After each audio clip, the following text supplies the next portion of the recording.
Agora vamos com um assunto mais leve nessa sexta-feira, que é a viola caipira. O instrumentista, pesquisador e professor da Universidade de São Paulo, Ivan Vilela, está em Portugal, onde estuda a influência da viola no mundo da língua portuguesa.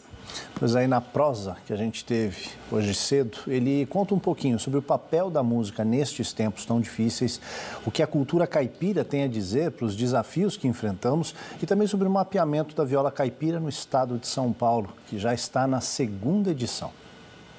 Essa ideia surgiu a partir de um convite do SESC em 2017 para eu dirigir um disco que reunisse os violeiros mais consagrados do estado de São Paulo. Então foi feito em 2019 o Viola Paulista 1 e agora foi lançado o Viola Paulista 2, que reúne esses violeiros que têm carreiras mais consolidadas. E a ideia é, tão logo acabe essa pandemia, a gente fazer um terceiro disco que seria gravações em loco, né, no campo, nas roças, com esses violeiros mais ligados ao mundo tradicional. Ivan, o que é essa cultura da viola, porque não é só a música produzida, né, através desse instrumento, mas ela também vem numa roupagem que é a cultura caipira. O que essa cultura pode dizer a nós neste momento tão desafiador que todos nós estamos vivendo? Primeiro, vale lembrar que talvez o caipira seja o primeiro homem brasileiro que tenha surgido a partir do enlace de portugueses com mulheres indígenas, né? Daí o termo caipira, que é aquele que arranca o mato, né? Mondador, né? Caapir. E é uma cultura muito antiga que foi construída, sobretudo, dentro de valores ligados a esse mundo rural.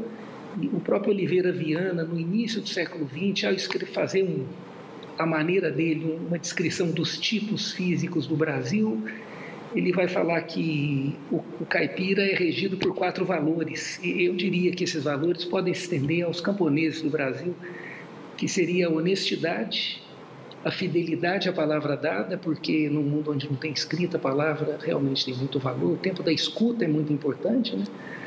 A solidariedade e a independência moral. E talvez esses sejam valores que nós pudéssemos estar carregando e lembrando deles sempre, né? E eu acho que o caipira hoje ele traz uma ideia também, e talvez a viola carreie um pouco, traga um pouco esse imaginário de uma maneira de olhar o mundo mais tranquila, com uma preocupação maior com o ser do que com o ter.